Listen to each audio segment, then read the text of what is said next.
I want you to start by just imagining the ultimate thought experiment. Okay, I'm intrigued. Yeah.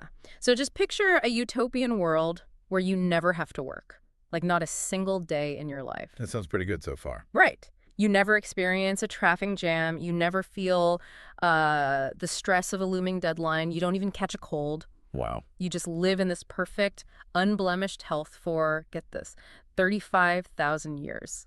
And you're surrounded by endless, untouched nature. I mean, on paper, that sounds like the absolute pinnacle of human desire. It really does.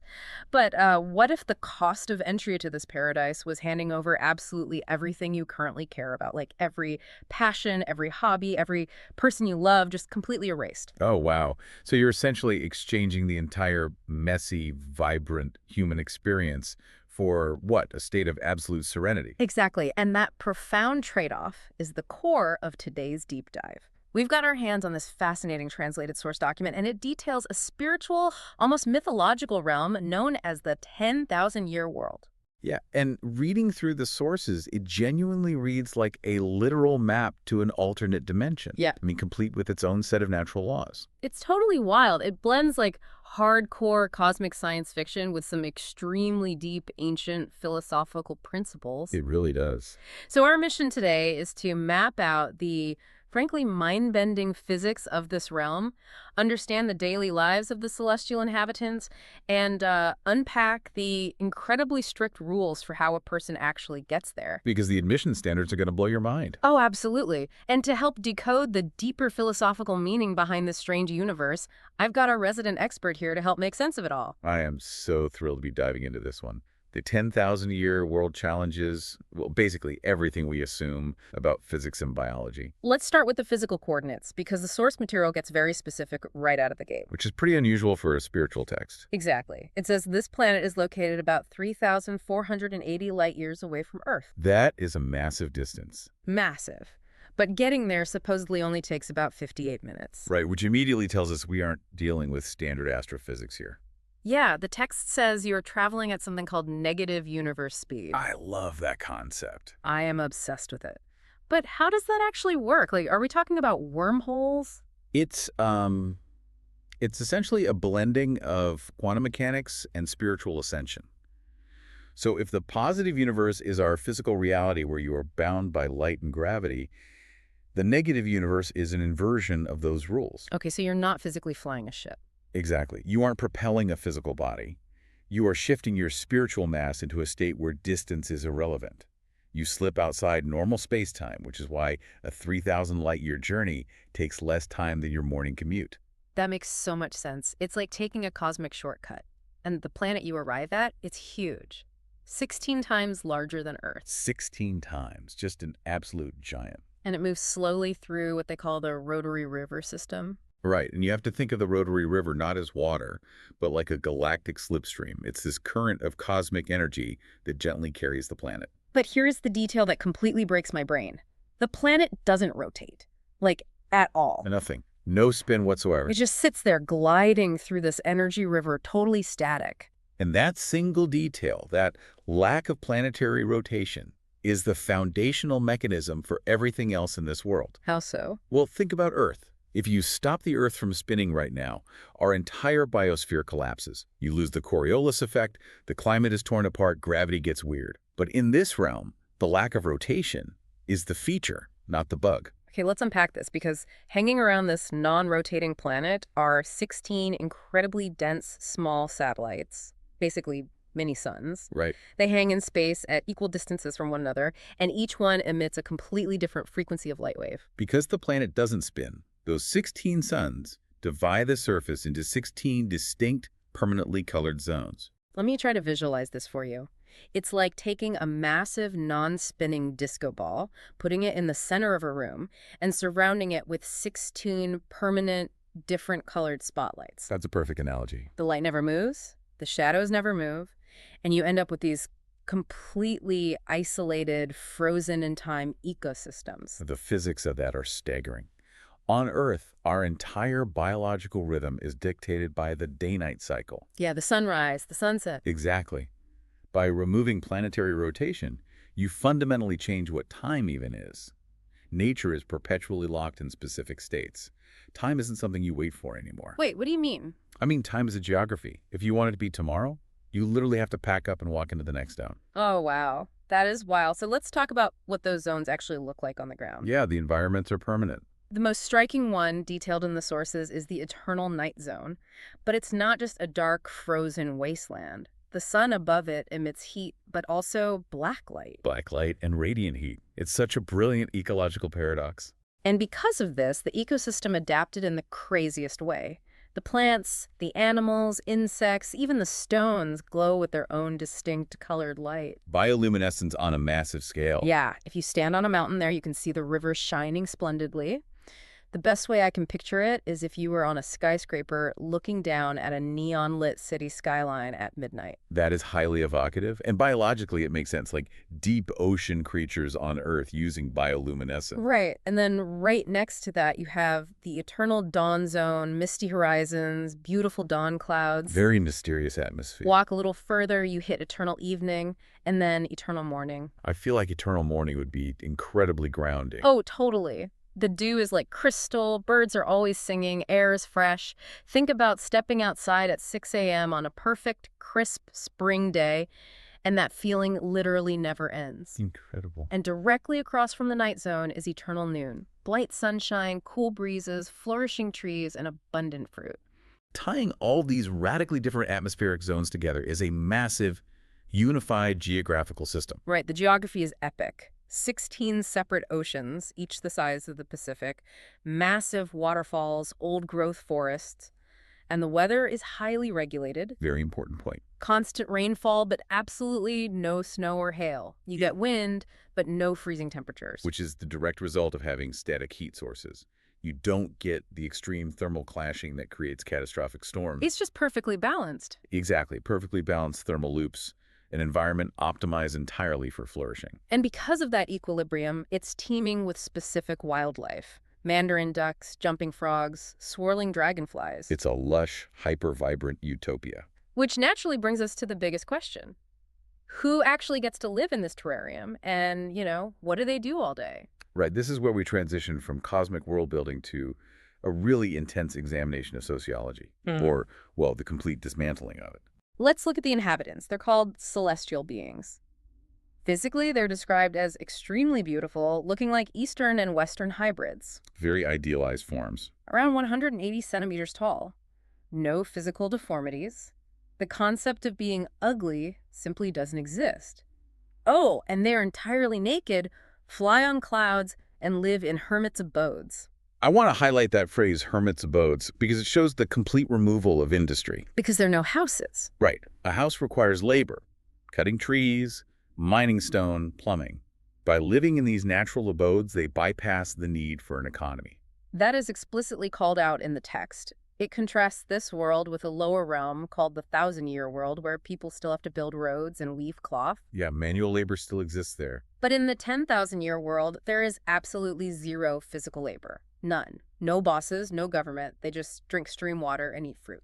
Specifically, the text mentions the ginseng fruit. Yes. It notes that it's the exact same fruit the monk Tang ate at the Wuzhuang Temple in the classic Chinese story Journey to the East. That literary reference is crucial. In Eastern traditions, fruits like the ginseng fruit don't just keep you alive, they grant deep longevity and mental clarity. It grounds this bizarre alien world in established mythology. Exactly. Achieving immortality is a biological process intrinsically tied to cosmic alignment. Okay, wait. Let's pause there. Because I'm listening to this and I'm thinking about what makes my life actually meaningful. Oh, here comes the pushback. I mean, the text explicitly states there is no marriage in this world, there's no sex, no families, no clans, zero private property. None of it. These perfectly healthy beings literally just meditate, practice silence, and fly around looking at waterfalls for thousands of years. Yeah. I have to be honest, isn't this version of paradise actually completely terrifying? It does sound incredibly lonely from our perspective. Right, you have no purpose, no family, no passion driving you forward. I completely understand that reaction. It's the natural response of a human being. Mm. But the source material is illustrating a completely different hierarchy of needs. Different how? Well, you were looking at it through the lens of a mortal who defines meaning through struggle, connection, leaving a legacy.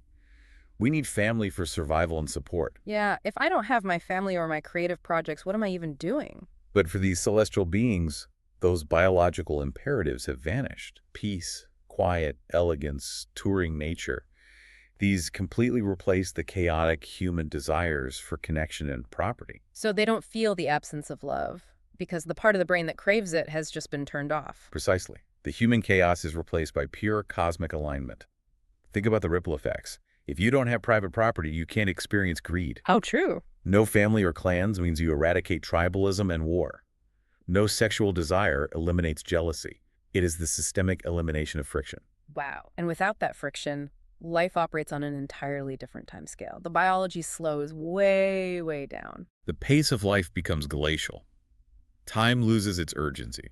To give you an idea of how slow plants take 3,000 years just to blossom, then another 3,000 years to bear fruit. Imagine waiting 6 millennia for an apple. Right. And the beings themselves live for roughly 35,000 years. The young look like delicate lotus flowers, while some elderly beings have beards that literally touch the ground. It forces you to rethink the subjective experience of time.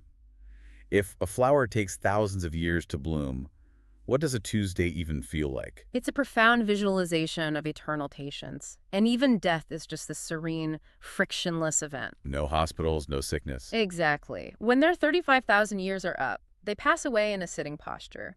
Their bodies turn into a column of light smoke and just float away. And there is zero grieving among the living. Because of that total lack of attachment. Right, but the journey doesn't end there, does it? That smoke is bound by a strict system of reincarnation. And this system is based entirely on what you were thinking about during those 35,000 years. This is the worldly thought test.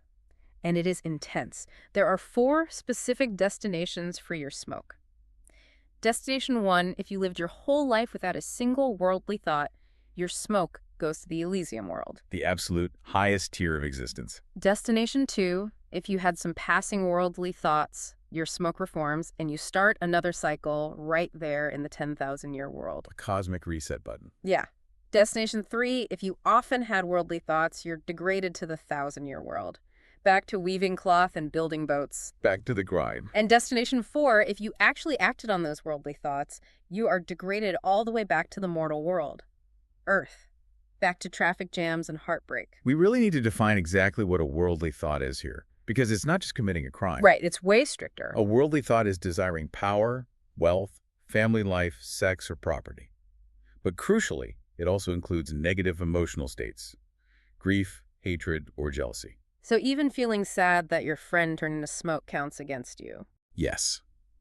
Your realm of existence is dictated entirely by your ability to master your own mind.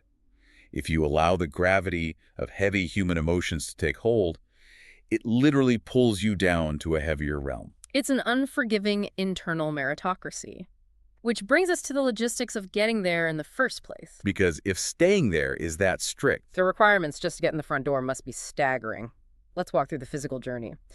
The text says when your flesh dies on Earth, your spiritual body enters a space tunnel. and the spiritual body feels completely intact, really. Yeah, like you still have all your limbs and senses, you feel weightless, you fly joyously through this tunnel for less than an hour at that negative universe speed. Amazing. Then you arrive at a structure called the colorful life bridge. You cross it, turn into smoke, lose consciousness for a moment, and wake up in human form in the 10,000-year world. And here's the kicker.